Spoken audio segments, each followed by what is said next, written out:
नमस्कार दर्शक बंधु मु नमिता स्वागत करछि मो चैनल को। आपण माने जदि मो चैनल को नुआ आछंती तेणु मो चैनल रे सब्सक्राइब कर दियंतु आ लाइक शेयर करिया भूलंतुनी। तेणु चलंतु आरंभ करिया आजिरो वीडियो। आजिरो वीडियो टी रहिछि महाप्रभु जगन्नाथक विषय रे।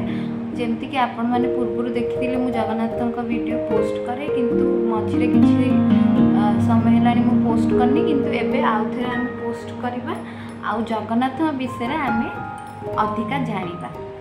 तो चलंतु आरंभ करिया आजिरो वीडियो। तो जगन्नाथ को आमे भावर ठाकुर को भावर ठाकुर माने आमे जो भली भाबरे तांको डाकिबा सी हमहु सेही भली भाबरे दर्शन देबे किबा हमहु साहाय्य करिए। तो आमे सबु बेले तांको भाव भक्ति रे डाकिले से निश्चय सुना। हुए तो आमको से दर्शन न देले विशेष आम सांगे सब बेले था। तो किए तांको निज सखा रूप किए तांको भगवान रूप किए तांको निज पुत्र रूप किए तांको निज बापा रूप किए तांको निज भाई रूप किए तांको निज सारथी रूप एपर भाव में समस्ते जगन्नाथ सह जोड़ी होती आ जगन्नाथ को पूजा कर। तो ये गोटे भक्त थिले लांडी माता।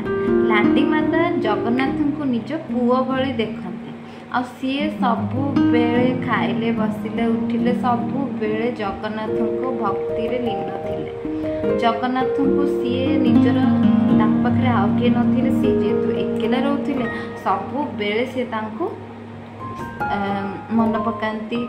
आउ जीए तांको घर पाखे जो लोक भी जाती जानिले कि हाँ से श्रीक्षेत्र जाइछंती से सबु बेले तांको पचारती आम पुओ भल अछि।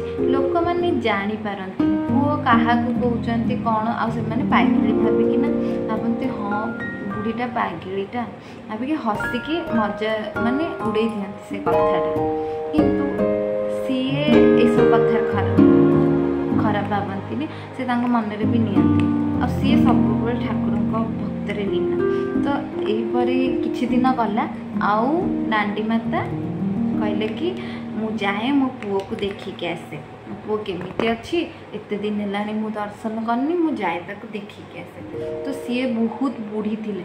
तो सीए तांकर बाड़ी धरले आंकुड़ी बाड़ी आउ से लई लई लई लई हाथ थरी थरे से गले पुरी गले से सेठी देखिले सबु भक्त किछि ना किछि जिनस धरिकी जाउचंती। किए भोग किए तुलसी माळ फूल सब धरिकीना जा हेले भी ठाकुर प्रसाद धरिकीना जाती मिठा एपर बहुत सारा जिनस धरती। तो लांडी माता जेहेतु से तांकर माँ तांको पुओ देखिथिले आ निजर गोटे माँ बड़ी स्नेह रखिथिले तांको सह। तो सीए ए जिनस आमको सहजरे आम मनरे आसबनी, किंतु सीए माँ तांकर।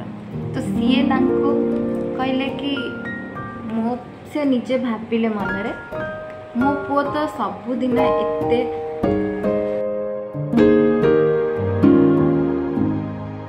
खाऊची एते मिठा तेल घी मसला सबू खाऊची, तो मो पुओर पेट खराब हम।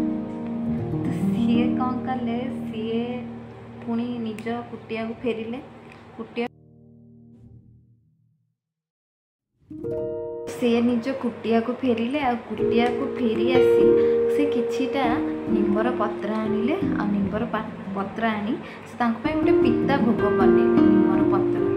से कहले मो पुअर पेट खराब हो जाउथबो जेहेतु से सबुदिन एते मिठा आ घीर भोग खाऊची 56 भोग खाऊची, तो तार पेट खराब हो जाउथबो।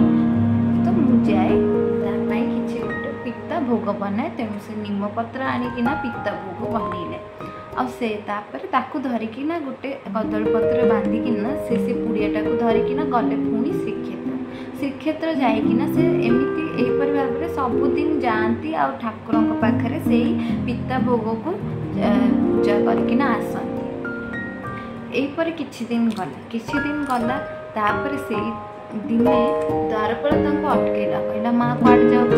से कहले मो पुओ पाखे जाउछि। से कहले तुम पुओ किए? ना मो पुओ भितर अछि। कोठी? ना से रत्न सिंहासन ऊपर अछि। से पचारे तुम पुओ किए? जगन्नाथ सेठू से कहले एटा कौन लेके जाऊच ना मुझे मो निम भोग लेके जाऊँगी पिता भोग मो प्रभु सेठू से कहले तुम्हें कौन पागल हो जाइछ जे 56 भोग खाए ताको ही पिता भोग देवे तो सेठू से पुड़ियाटा को लेकिना फोपाड़ी देलु को नांडी माता को यही सब जिनस देखी अपमान लगे तेणु सी कांदी कांदी जगन्नाथ से मनरे स्मरण कले मु आउ कालिया तो पाख आउ केबे आसबिनी कहीकि सीए फेरिकी कांदी कांदी पलि आसिले फेरिकी जिते कांदिकिना पलि आसी सीए निज कुटिया बस कांदुचंती एपरी राति समय है आ समस्ते शोइथिले जगन्नाथ स्वप्न देखिले राजा देखिले कि जगन्नाथ कांदुचंती स्वप्न आसिकिना आ कहउचंदी मो पेट बहुत काटुची तमे मो माँ को मो पाखु छाड़िलनी मो दर्शन करिया को छाड़िलनी से मो पाई पिता भोग आनीथिला मते सेई जिनस देलनी अबिका मो पेट बहुत काटुची एपरी स्वप्न रे आसिले तेणु ठाकुर जेबे ए स्वप्न देखिले सी हठात उठिकिना बहुत कांदिले आउ सीए नांडी माता विषय सबू आड़ू पचरा उचरा करिकिना तापरे से खबरटा जानिले जेहेतु तापरे सी ता परदिन ही लांडी माता खोजा खोजी आरंभ करदेले आउ सी जाइकी कुटिया देखिले लांडी माता कांदुचंती और लांडी माता को भी स्वप्न होता कि माँ तू मते पिता भोग देलुनु मो पेट बहुत काटुची एपरी स्वप्न देखी लांडी माता भी कांदती दिन जाक सेमिति कांदुथिले कि तांको पुओ बहुत कष्ट रे अच्छी और सी तांको माँ होकिना किछि करि पारुनांती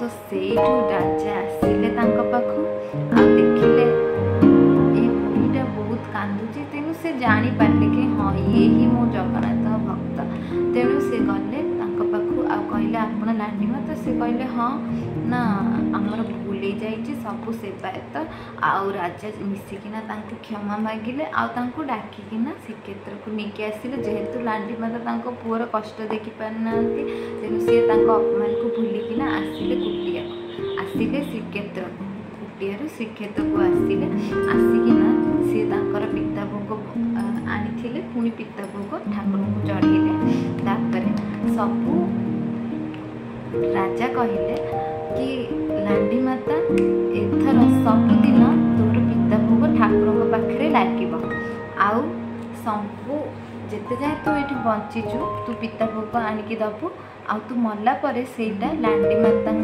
ना स्थापित हम तो कुटिया आउ सब भक्त तोर दर्शन करिया को जिबे। तो आजिर कहानी थिला लांडी माता विषय गोटे परम भक्त एटा कहानी नुहे एटा सत्य घटना आउ ठाकुर परम भक्त लांडी माता विषय तेणु आपण मानक जदि आजिर जगन्नाथंकर विषय भल लगिला जगन्नाथ भक्तर कहानी भल लगिला तेणु मो चैनल को लाइक शेयर और सब्सक्राइब करंतु ताकि मु आउरी आपण मन पे भल भल कहानी निके आसी भल भल जगन्नाथ कथा निके आसी भक्तों विषय आ प्रभुं विषय आउ मोते एमिति ही सपोर्ट करंतु। Thank you. जय जगन्नाथ।